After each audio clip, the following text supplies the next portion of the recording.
Hi, everyone. Welcome back to the Equip with Strength podcast. I'm here today with Antony Lo, or is it Lo?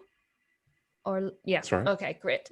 Just make sure I pronounce everyone's names right. I'm terrible at names. Thank you so much for being here. You're also known as the Physio Detective, and that gives everyone a clue as to what your profession is and the angle that you're coming from. You're a women's health physio, is that correct? Yeah, Yeah. I prefer to say that I work at the junction of musculoskeletal, sports, and pelvic health. Okay. Yeah. It's a field that, as I've gotten, I guess, more aware of it over the years, it's become, I guess, more popular, or at least in my little bubble online. And recently I had another women's health physio on, Sarah Haig, and we talked about diastasis recti a little bit. And this is often, these episodes will come from the angle of the client, or the questions posed from my audience and things. So it's often a very fear-based question, like, am I going to make something worse? And today I was wanting, because I recently signed up for your series of emails and videos on Guru to Guide. And this was like, I'm so happy that you did this, because one of the things I feel passionate about is helping shift that mindset of the person, the coach, away from trying to be the hero of the story and more that guide. Can you tell us a little bit about how that came about, the sort of why you put that together? Yeah, it's really difficult. I've been talking recently with the masterclass that I run, that we could see that things that we do may not seem like a very good investment of our time. We've got limited time and resources. And so, putting together something like that takes a lot of time and effort and all the rest of it.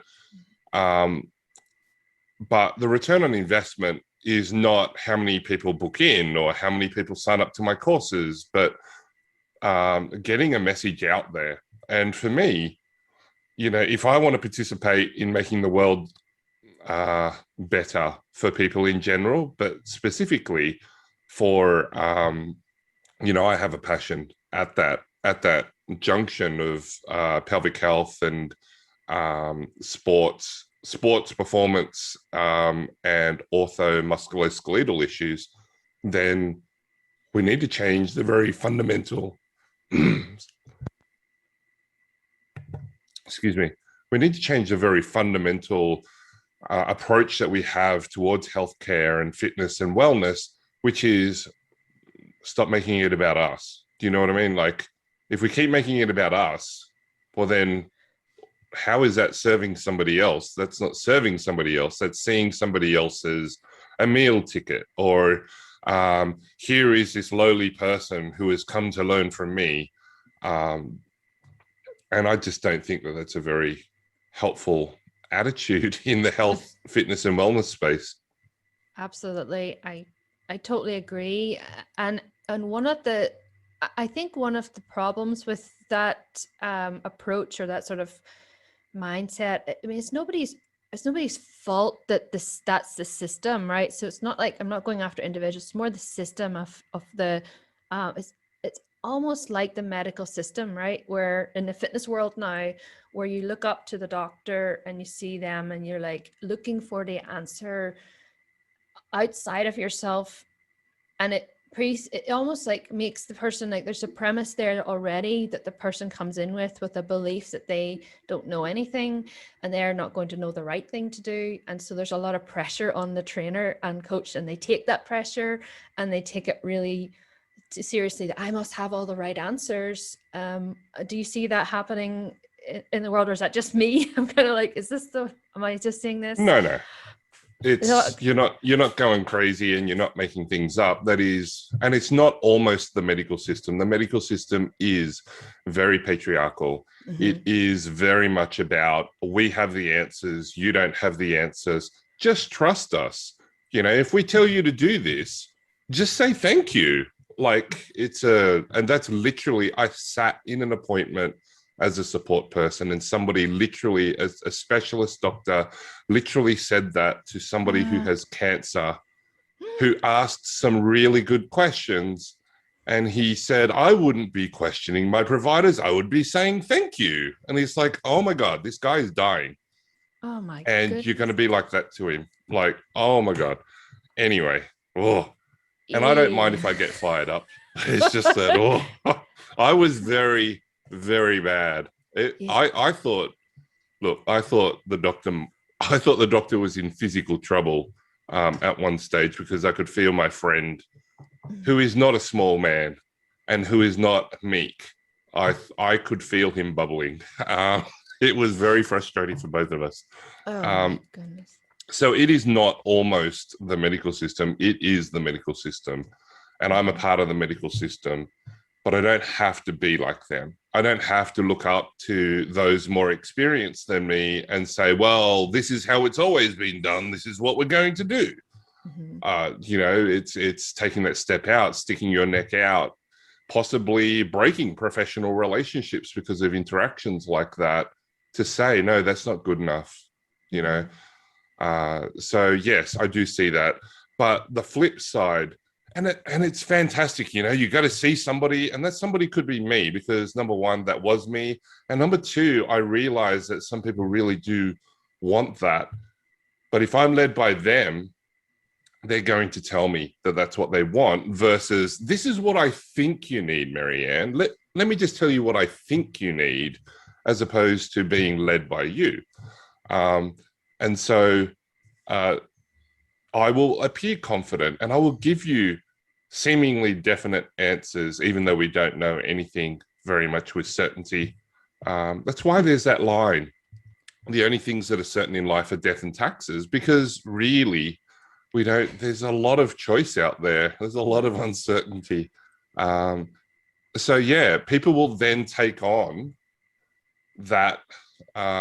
take on that burden, that responsibility of ensuring that they have the right answers. And the problem is that every course you go on will promise you to have the answers, Mhm. which means that, okay, I'm going to take this course because I need to know more. And then you go, yes, I've got it, and it could be really good and evidence based. Okay, I've got the answers. And then you find somebody who's like, oh, they don't fit. It's like, oh, I didn't study hard enough. Oh, I didn't know enough. Oh, I chose the wrong course. Do you know what I mean? Like Yeah. it becomes an endless chase, and people aren't telling you clearly enough that it's a fool's errand to have the certain answers, because there are no certain answers. And so when you come on my courses, it's like, I'm going to tell you what I think, Mhm. but there are other opinions that I think are equally valid, and they Mhm. disagree with me. I just try to flip it on its head, because it has to start somewhere. And I'm obviously not the only one doing this. But there are precious few of us doing this, and I really want to see it change.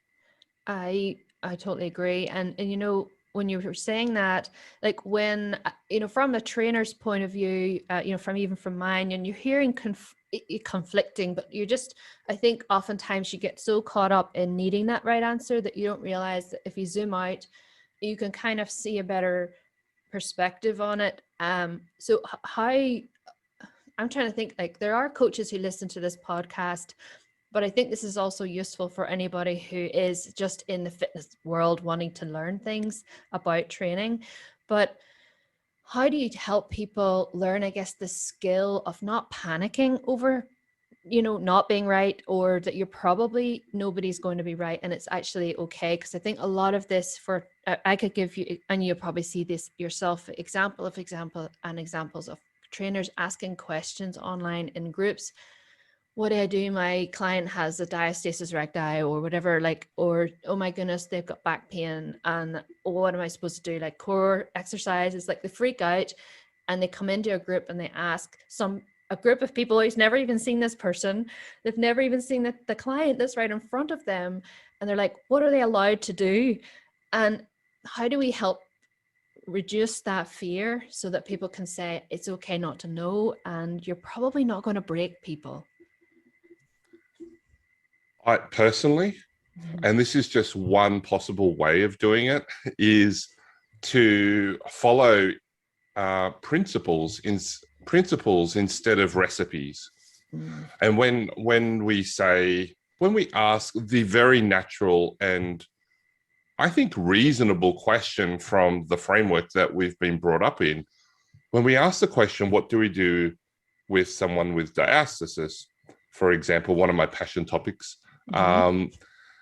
what we're looking for are recipes, but what we might also be looking for are guidelines and reminders that, hey, you know what, you actually have the skills to work your way through this, to reason your way through it. What are the principles of S&C that would apply here?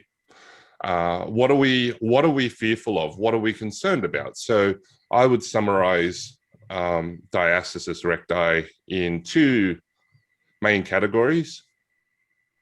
In terms of concerns, I think the first primary and most popular concern is aesthetics. People don't like how it looks, and that's okay.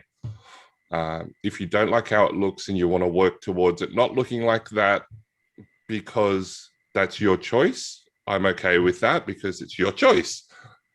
If you don't like how it looks because it means that you're going to develop pelvic organ prolapse, or you're going to have a bad back, or somebody said that, you know, you'll always have digestive issues for the rest of your life unless you buy my program and do this, then yeah, I have a problem with that kind of reasoning because it's not an informed choice. It's not consistent with the evidence. So I think that's number one. Number two, the second thing is that people are concerned about pressure and tension in diastasis, for example. And so if we follow that principle, well, then how do I know how much pressure is too much pressure? And pelvic floor therapists, of which I'm one, are concerned about excessive pressure on the pelvic floor. And we can see this externally through perineal descent. Internal therapists will obviously observe internally as well. And so if you can put your hand over your perineum and do something like a single arm kettlebell deadlift, or, you know, rack a dumbbell and do a squat, and you can't feel like a strong perineal descent, well, then is it too much? Do you know what I mean? Like you can watch from across the gym somebody doing a bicep curl, and if they're a bodybuilder, you would want to see only the elbow moving because that is bodybuilder style of training. And so you see somebody and they're curling and they're leaning forward, they're whipping themselves back and they're flicking their arm up, and it's like, okay, I don't have a problem with that type of training. It depends on what you're training for. If you want to isolate and do bodybuilder style training, then we could see from across the gym that that's just too heavy for you because we know the principles of bodybuilder training. So, okay, let's have a look at that. Let's see why. And so just like we would assess from afar, we can assess from afar without being internal. Well, okay, there's movement of the linea alba, but hold on a second. You had some crinkling of the skin just because, I don't know, you have a, you know, you grew a baby inside there and it stretched your skin. That's okay. If you do have some crinkly skin there and you do a crunch and you see that the linea alba rose up, you domed or you tented, if I can still see crinkles in your skin, meaning that your skin isn't that stretched at all, well, then how is it too much tension?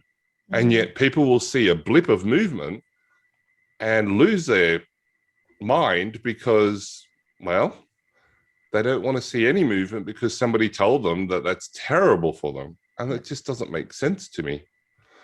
You know, so principles instead of recipes, because that's going back to the other question, knowing the principles helps you to walk forwards, to take that next logical step. Trying to remember a recipe just contributes to burnout, because you'll never remember all the recipes. Yeah. And so, yeah, if you, oh, and also there was one last thing. If you want to fake it until you make it, well, then what's the line at which you go, oh, I've made it now, right? Because if everything is uncertain and all the research that we have is based on a type of reasoning, which means you can never have certainty, well, then how are we ever going to make it? You'll always feel like you're faking it. And that's why it's called imposter syndrome. So fake it till you make it. I get the idea. Like, do it anyway. Just do it anyway. I'm a fan of that. But fake it till you make it. It's like you'll always feel like a faker. Oh yeah. Yeah, I see what you're saying. Yeah.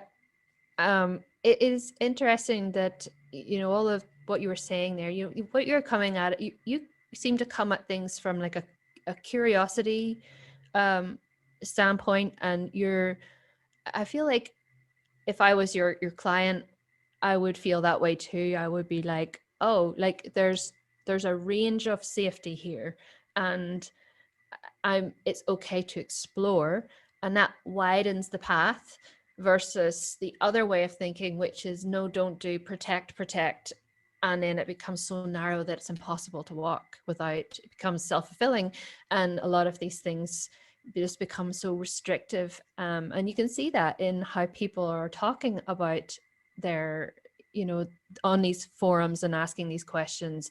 So now that I'm talking about how they talk about it, you also talk a lot about the language that we use about the body. So if I want to help somebody increase their body trust, what are some things that, as not just a trainer, but also a person who just wants to be fit and healthy, what are some of the things that we can, principles again of maybe language, and how we can see that differently? Yeah. I think, first of all, look at what the person does in their everyday life. Okay. So I'll use an example. Lots of people are taught that you have to, whether you have back pain or whatever pain, like everybody will tell you that, oh, my core is not very strong. I've had people who can deadlift double their body weight tell me that their core is not strong enough. And it's like, really? Like, really? And that's just terrible, right? It's terrible that they got to that place of thinking because they trust the people who are talking to them. So if you want to generate trust in your body, or you want to help somebody generate trust in their body, then have a look at what they do every day. And what I find laughable is that, somebody who has recently had a baby, they've probably got a couple of other kids as well. They run around to make that class happen, okay, that they're attending. They run around, they've gotten up, they're dragging one kid from throwing themselves off down the stairs while they're trying to save another kid from drowning in the bath, and they're trying to dress the other kid with their foot, which is just ridiculous, but they're trying anyway, right? And you get all three of them, probably carrying two of them down the stairs so that they don't run off again, bundle them in the car because one of them doesn't want to get in the car and becomes a dead weight. So now you're having to do a dead weight. And then you get them in the car finally, you ship them off to your mum or your dad or whoever it is, childcare, you make it to the class, and then you have somebody say to you, right, your breathing is not right. And you've got to turn on your transversus, and oh no, you can only do bent knee fallouts.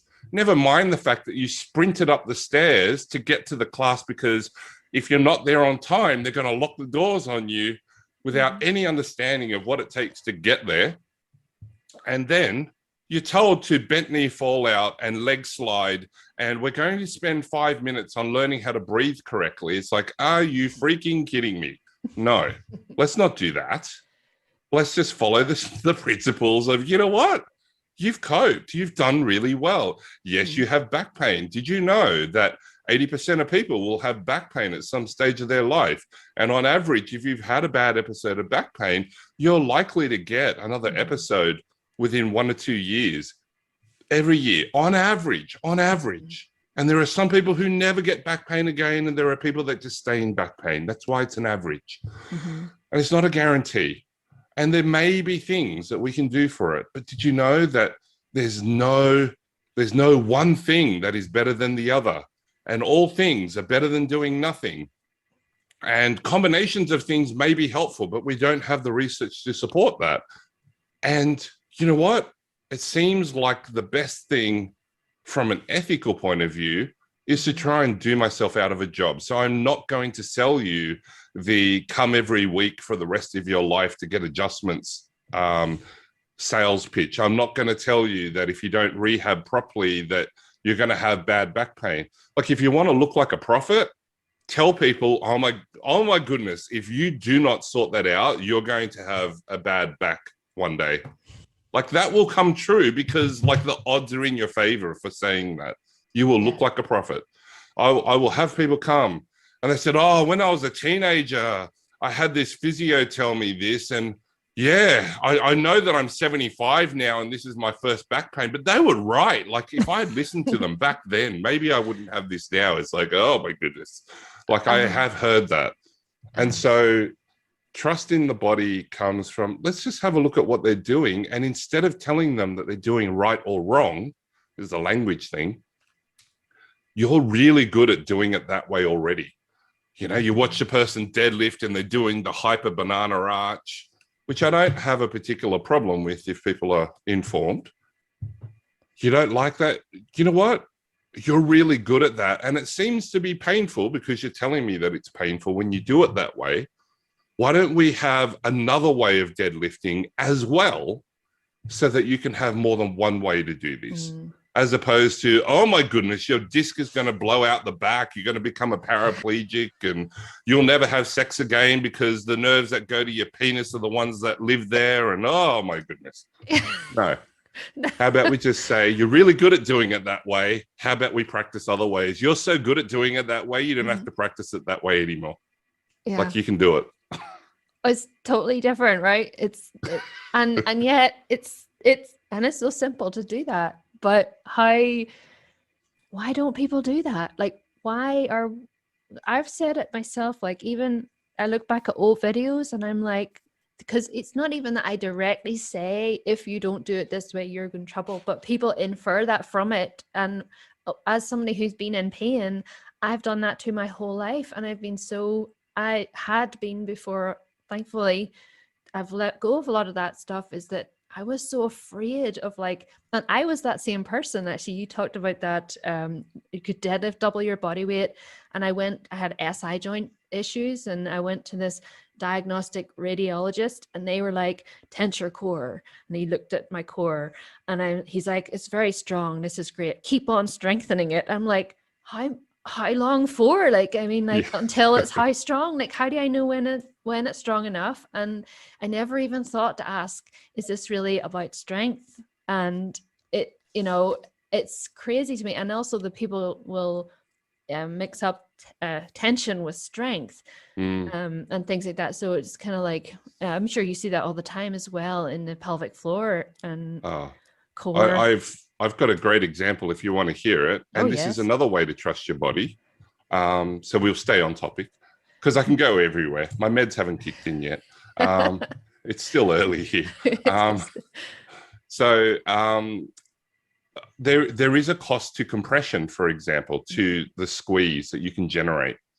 And so, one of the common coaching cues, for example, is to lift the barbell only when you're warming up, to put as much tension in as if you're doing a 1RM. Now, I understand the reason why people are coached that way. You want to teach them and you want to develop a habit so that they can do that. I would argue that if something is the heaviest that you've ever that you can lift, full stop, I'm fairly sure that people are going to tense very much to get there. So I don't think they need to practice. Have you ever done a working set after warming up and you've warmed up this way and you're like, oh, I think I'm done. Like I haven't even got to the working set. I'm done from the warm up because I'm doing all this. And so what happened was that I call it tension to task because harderer is not betterer. And so if, for example, you were falling off the cliff, Marianne, and I heaven forbid that would ever happen, but I'm holding on to you, how hard would you want me to squeeze your hand? Oh, till it was almost cut off. Right? because you would want to feel safe, and it's appropriate to squeeze your hand hard, even though it might hurt, because the alternative is for you to fall off a cliff. So you will go through a lot of pain. Even if I broke your hand, you would be grateful that I saved your life. Yep. Because it's appropriate. If we were sitting, and let's just say that, you're somewhere else, you are not here. But we were holding hands, watching a romantic comedy. I was Mr. Kane, okay? And I was squeezing your hand that hard, watching a romantic comedy. How long do you think you would tolerate that? Probably not long. Not long at all, right? That Right. becomes inappropriate. Inappropriate tension that is not required for the task is one way that you can learn to trust your body as well. Because what are we saying to people? If we want you to pre-tense as much as you can, there's a certain skill in learning how to hold that when it's heavy. I don't have a problem with that, but you can do it progressively as the load goes up. What a great way to say to people, trust your back, trust your body, trust your technique, by saying, I cannot trust you at the high weight. I need you to practice with a barbell only, and all the other practice weights to get there. Like I said, there is, I don't have a problem with that. It just cannot be the only way, because it's inappropriate. And I get people coming in with shoulder pain, neck pain, back pain, hip pain, knee pain, because they're driving their knees out so hard. And it's like, okay, they come to me and they go, oh, I've heard you're really, really good. And, I've been everywhere and everybody tells me the same advice. So I'm keen to hear what you say to help fix my pain. And I look at them and I get them on the squat rack and I go, okay, I can see what you're doing. Coach me through what you're doing. And they tell me, before I get the bar on my back, I grip the bar, and then I got to make sure that it's in the right place, and I get under and I really, I break the bar across my back, and I've walked it out and I spread the ground like I'm going to rip it apart, and I'm going to drive my knees out. I'm going to keep my core tight. So if anyone ever punched me, it's always on, and my ribs are down and my shoulders are back, my chest is up, my head is neutral, and I've got all this bar here, and then I'm going to squat 45 pounds just like this. And it's like, what are you doing? And so it's like, does it hurt when you do that? They go, yes. I go, okay, instead of doing the most tension that you can do, you're really good at doing it that way, by the way. How about you give me the least amount of tension without deviating from what you want? You told me you want to keep your back straight. You want to keep your chest up. You want to keep your knees over your feet. I don't mind that you want to do those things. Instead of using the most amount of tension to make it happen, how about you do the least amount of tension to make that happen, so that it's just less tension than before? And if you're doing a 1RM, yes, your most amount of tension that you can use will also be the least amount of tension that you can use, because anything less is not really a 1RM, let's face it. So with a 45-pound bar, how does that feel? My knee doesn't hurt. My back doesn't hurt. My shoulders don't hurt. I don't have that dead arm feeling when I let go of the bar. Oh, let's go all the way up. And then all of a sudden they can, I have had people do a personal best. In fact, on one of my last courses, I had somebody put 105 pounds on her deadlift. What? She went from 135 to 240. Wow. On a deadlift. I wasn't even in the room. It was online. And she had pain at 135 and she had no pain, and she pulled a 240, and it was a clean one. She just didn't go higher because she realized how much she was lifting. Wow. And it was tension to task. She was strong enough. She was so strong that she gave herself pain, and then she stopped because it was painful. and we're taught to Yeah. stop. What if the technique that you've been chosen and taught to do is the thing that gives you the symptoms that you experience? You need to have other techniques. And that trust in your body comes from, well, this is painful. What if we break some rules in a safe way?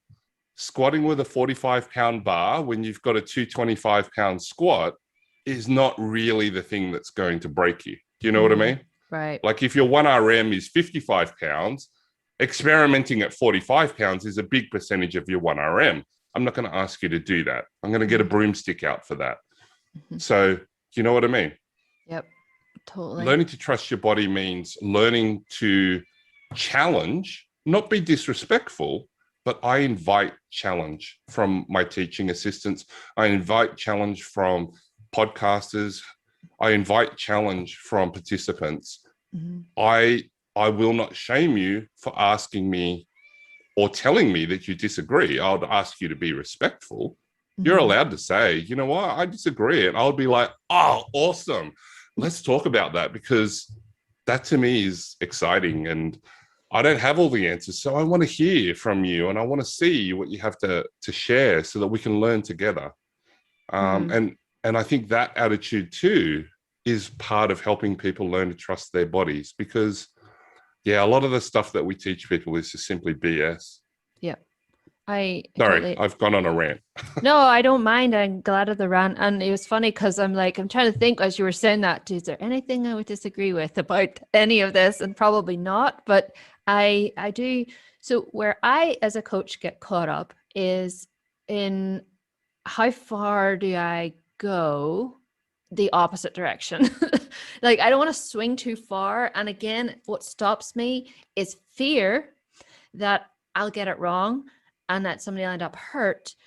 And then I kind of have a little battle in my mind about this. I'm like, well, is the goal to not get hurt? And should that be the goal of anything that we're doing? Like, and sort of, how could I frame this so that to me, it's more about, well, is it beneficial? Is it moving them toward better, whatever? Like, did they feel, and how did they feel? So like, it's not really just up to me, right? In that moment, it's having that conversation. In one of these, I talk about, in every episode of this podcast, I talk about all these comments I see in groups, because I feel like there's a lot to sort of gain from watching what people are asking.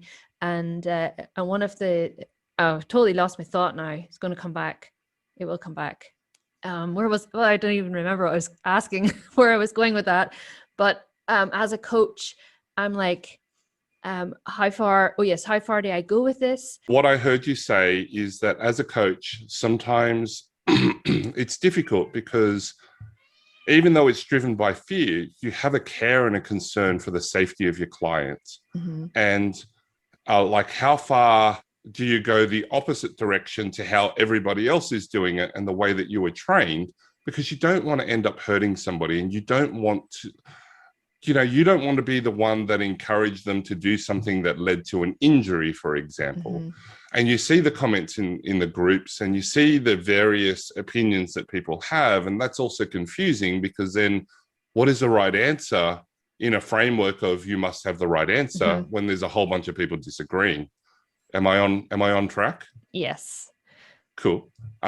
So in answer to that, there's two things. Number one, we have to understand the context in which you work in.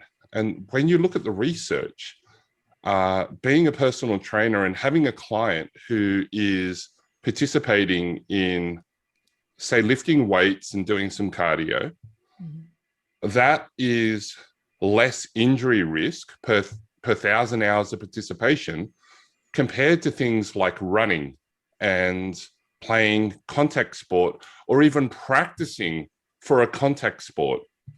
So I hear an accent. You know that soccer is called football around the world, except in USA and Australia, although we're trying to change it.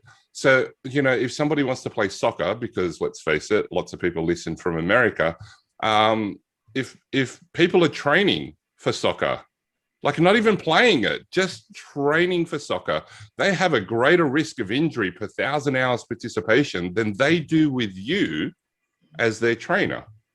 So like sometimes we get so caught up in our world that we forget the broader context in which we work. So full stop, if they're with you as a trainer and they hurt their knee, say, but they also train twice a week for soccer and play on the weekend, actually, was it you?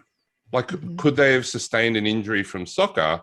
And it just so happened that the one time you didn't say, keep your knees over your feet, that was when they hurt, even though it was like the final thing that just tipped them over the edge. If you don't remember the broader context, it's like, you know, or maybe they were in a car accident and they never finished rehab, and that's why they were with you, and they had a flare up. And it's like, oh, have you ever had clients where they did everything right and they still hurt their back or they still hurt their knee? Right? What? And we take it on us. What did we do wrong? And it's like, well, maybe our education is the reason why it's wrong, or maybe stuff happens and that's all that happened. Do you know what I mean? And so that's number one. Number two, you were looking for guidance instead of a fear-based approach of trying to stay away from injury. You want to encourage that exploration in this new space of possibilities that you have available to you. I call it the pyramid of performance. And so intuitively, I would say most people know that if we were doing, say, a snatch, right? One of the hardest lifts that you could ever do, the most technical, because there's such a narrow window of get it right when it's super heavy that you either make the lift or you don't make the lift. And we see it all the time. So if we're doing something like that, that is high performance. And if it's close to your 1RM, the variability in your technique is there. You can vary your technique and still make the lift. But the amount of variability that you could do is very low. But if you're doing it with a broomstick, well, then the amount of variability is very high because you can hold a broomstick out in front of you. It doesn't have to be over your feet, and you'll still keep the bar up, right? And so if at lower loads you have more variability, and at higher loads you have less variability, I call that the pyramid of performance. And so if you're going to take the pyramid of performance idea, then train for your variability at lower loads and set a 1RM for that. So let's just say a knees in squat. Now, lots of people will say, oh, knees in squat, oh my goodness, you're going to rip this guy's joint apart, or, you know, you're going to give her a labral tear. And okay, so explain to me how ice hockey players who are goalies, explain to me why they haven't shredded their knees before they turned 18, right? Because they practice this stuff. And so, like, I mean, you know, yeah, they've got all their gear on, but they're practicing for it. What is their 1RM with that technique using, say, theoretical injury as an example? What would be the most knees in squat that you could do without doing injury? Well, you would keep it slow and controlled. You would monitor for symptoms, and you would keep the weight relatively light, and then you would go from there.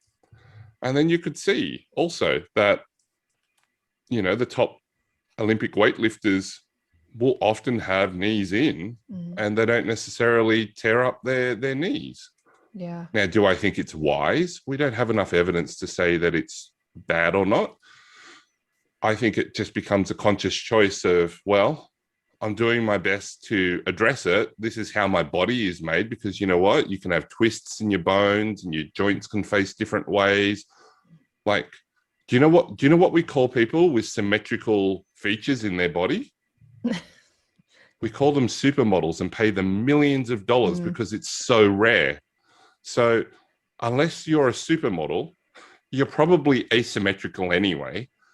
And then we try and fit them into this, you must have your feet pointing the same way, and you must have an equal spread of your weight, and you must, or we can just recognize that, hey, you're built this way, and let's just work to what you've got, instead of making people feel like they're less than human because they're not symmetrical, right? Yeah. So, you know, I can I go like on and that. on. But no, yeah. that's a really good point. Like you're sort of honoring the individual in front of you, and what do we think? That sort of point that you made, like what else are they doing? But also like they're probably not showing up to you the day they were born, so they've gone through their entire life so far moving asymmetrically. Like you're not, like, what do we think we're How doing? We arrogant are we to think that, thank God you've come to see me, because now I will stop the badness that will happen in your life? That's a very arrogant attitude, I think, and oh my goodness. But yeah, 100%. They were born this way. Like, they've gone through life okay. I've had people, and I said, how long have you had this pain for? 8 years? And I say, well, you're 30. Does that mean for 22 years before that, you were a ticking time bomb? Like, did you have all the warning signs at the age of 2? Like, yeah. I don't think so. Not with that one. And what's really important is that we do honor the individual, that we do ensure that we do our very best to take ourselves out of the equation. We have many ways for them to do things, and there is nothing more dangerous than being weak, right? And if we underload people who have a goal of, say, I don't want to keep injuring myself when I pick up my kid, for example. Well, then if we only let them do exercises which are not approaching the weight of their kid, they're doing it anyway. Now they're at a percentage of their 1RM, which is a lot higher. Now, intuitively, at higher ranges of your 1RM, you're closer to straining things, right? It's just when things happen.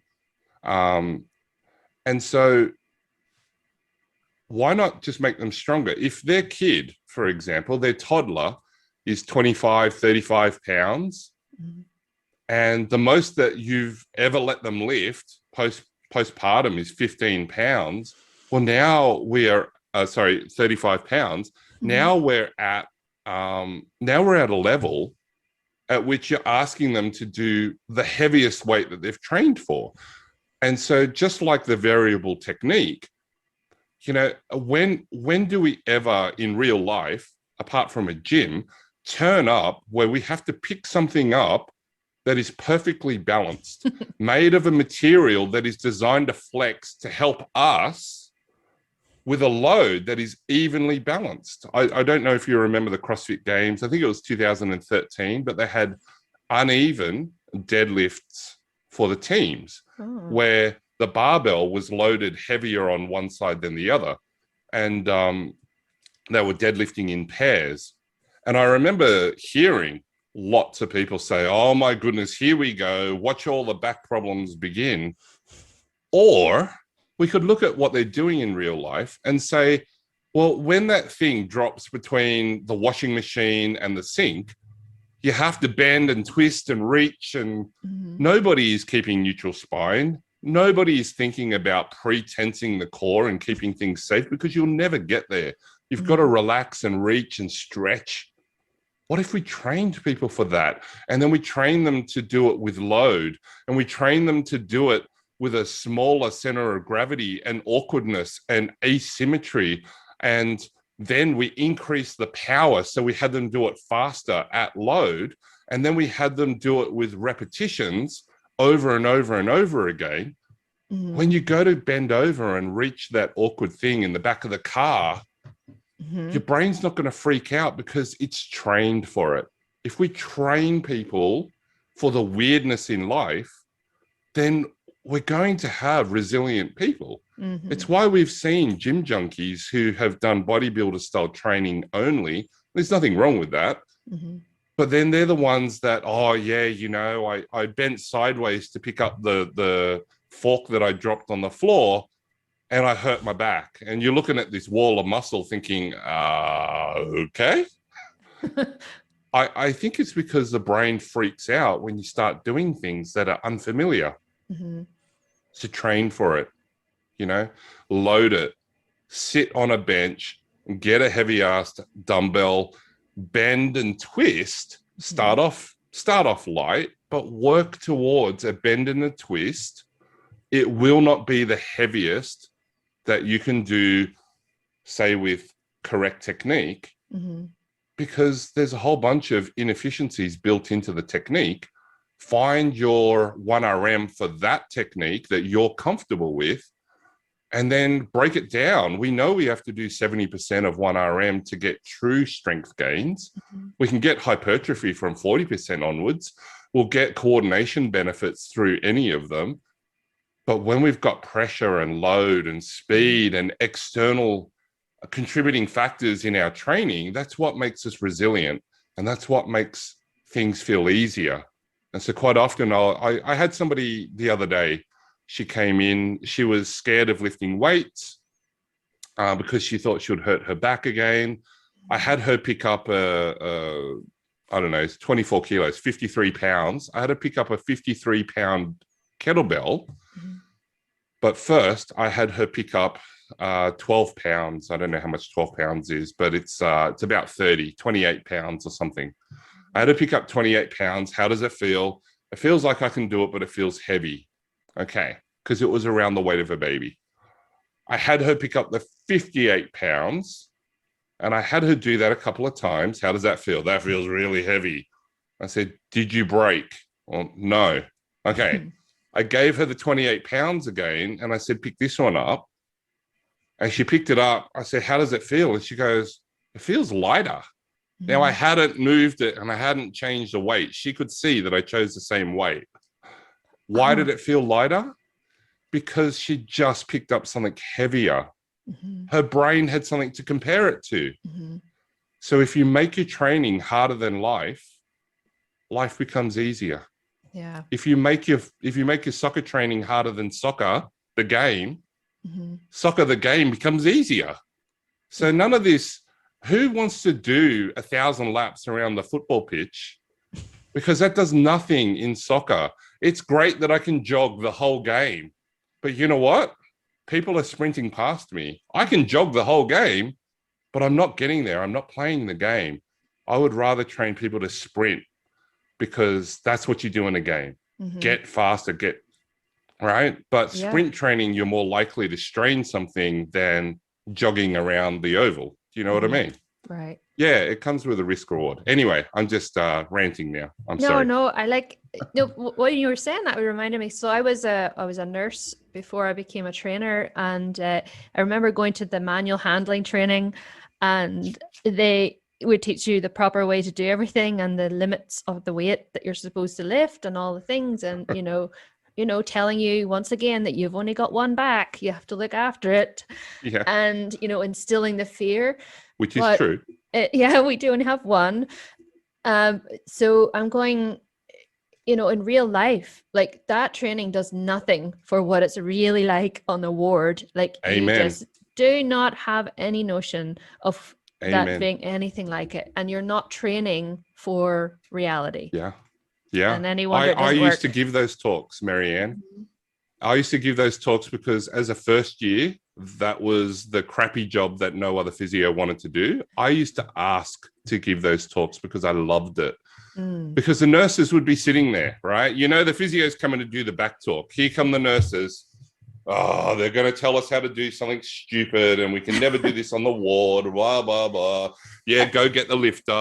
I know what you're going to say. And I used to turn up there, and it's like, all right, what should we do when we lift? And everyone goes, bend your knees, keep your back straight.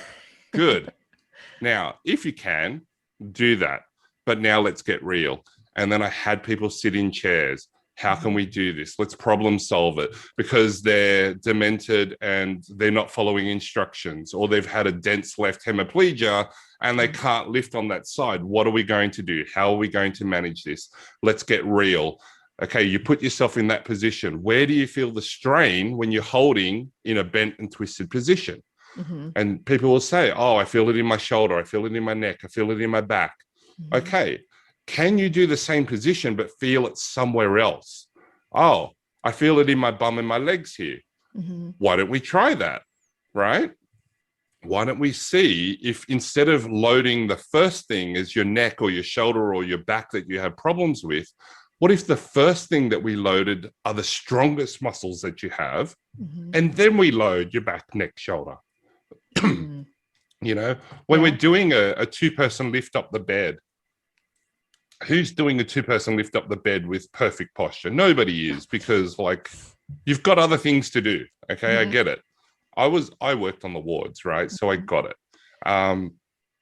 And so we would practice workshopping these ideas. And when I saw them on the wards, they'd be like, that was really good. I actually enjoyed that Mm-hmm. manual handling talk, because I covered what I was supposed to do: bend your knees, lift with a straight back. But we actually workshopped what real solutions were. And that was 1997 through to 2000, Wow. you know?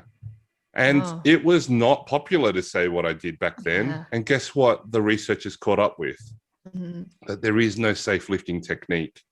Yeah. There is no safe lifting technique. So I follow the principle of, what do you have to do in real life?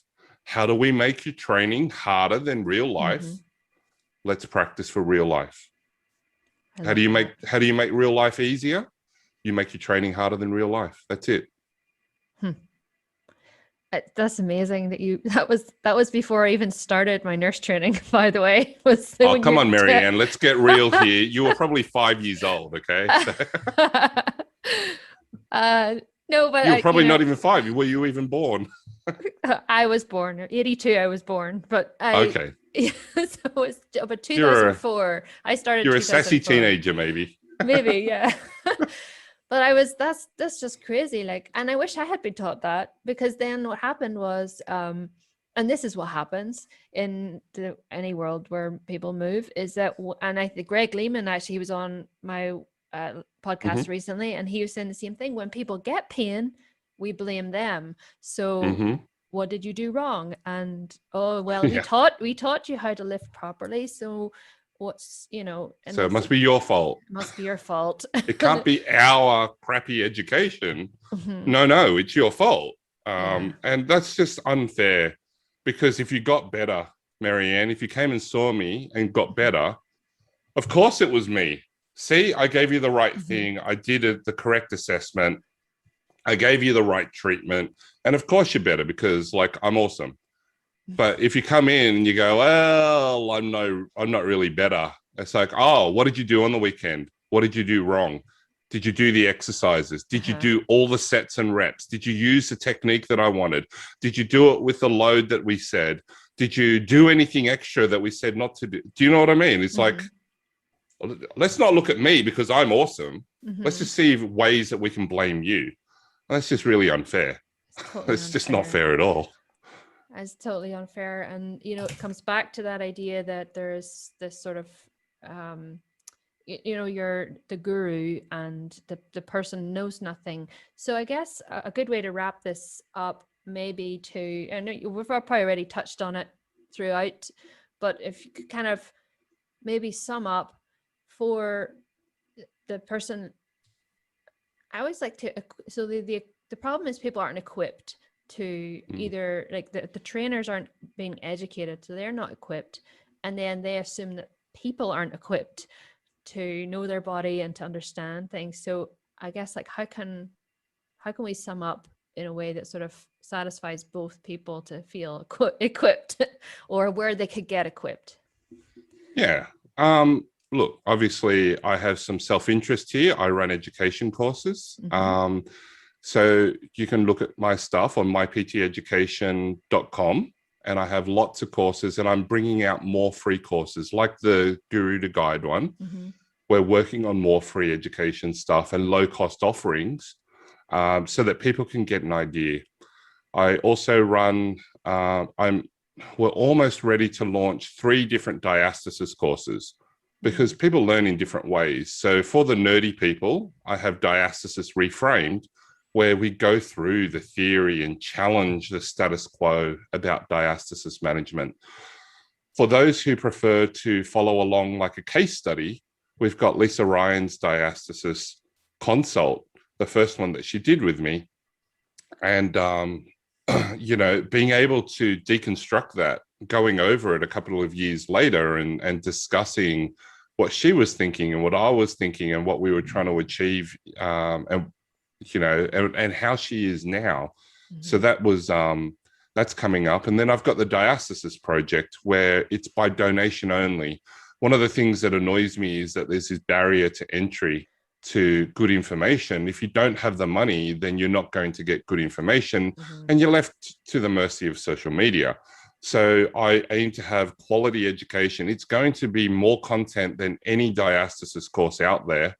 Nice. And I've got over 20 cases, probably closer to 30, where I've done free consults in exchange for them letting the public learn and see, so that people can see how a consult can be different, so that people can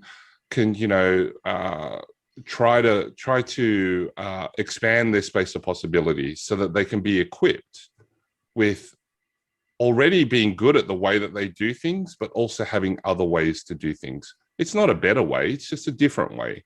And you might like that way more than the way that you're currently doing it, and that's cool. I encourage that. So even the foundations course, where you start to change the way that you think. And yeah, if you remind me, Marianne, I'll get you a coupon code for your listeners, so that they can get the foundations course at a good discount. And nice. Appreciate that. I'll just got to organize that. And so that's one way. But Physio Detective is my Instagram handle. I try to put out as much free information as I can. I really believe that information and Google and the internet has revolutionized and challenged the status quo, and we can use it for evil and maintain the patriarchy.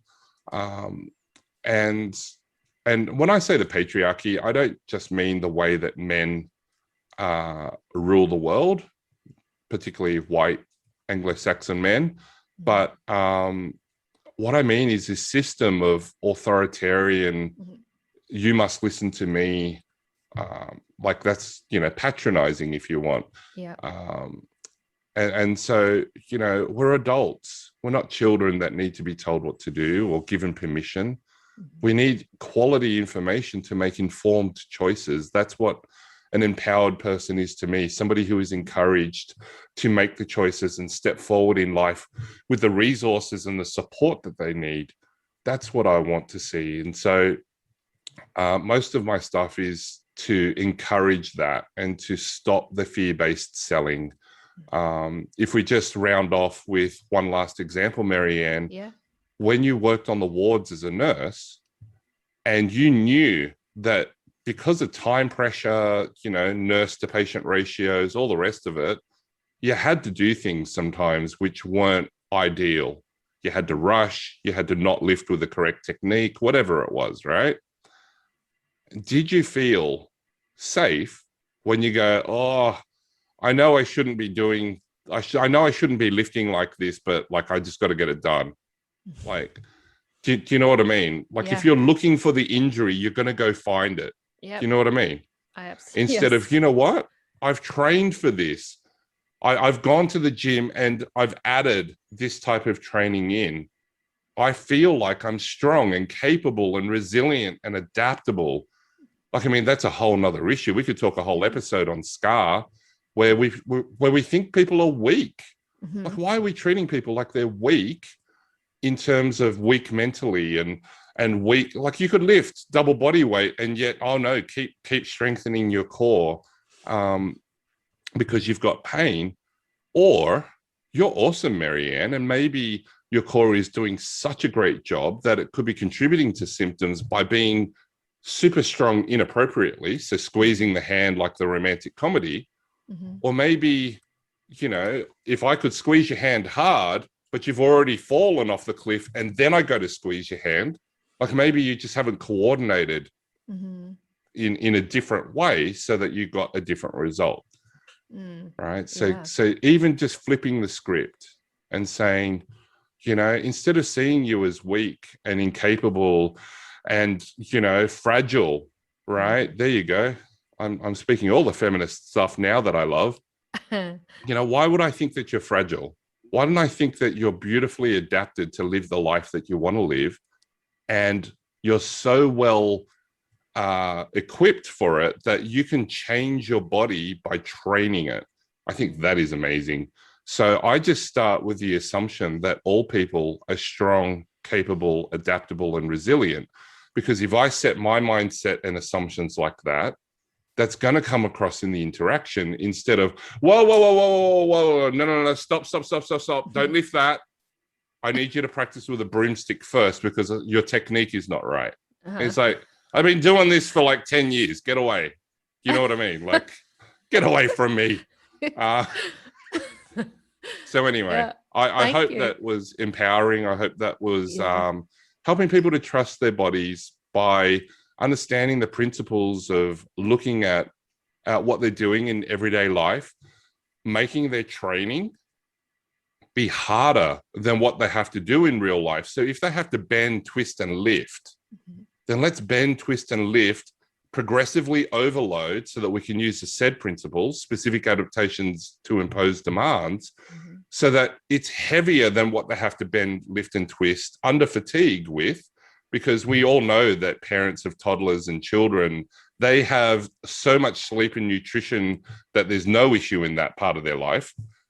So under fatigue, under load, under pressure, getting that training situation done in a way that minimizes their risk in their training and their life so that they can live life and express that strength, that capability, that adaptability, that resilience that really is in us because we're fearfully and wonderfully made.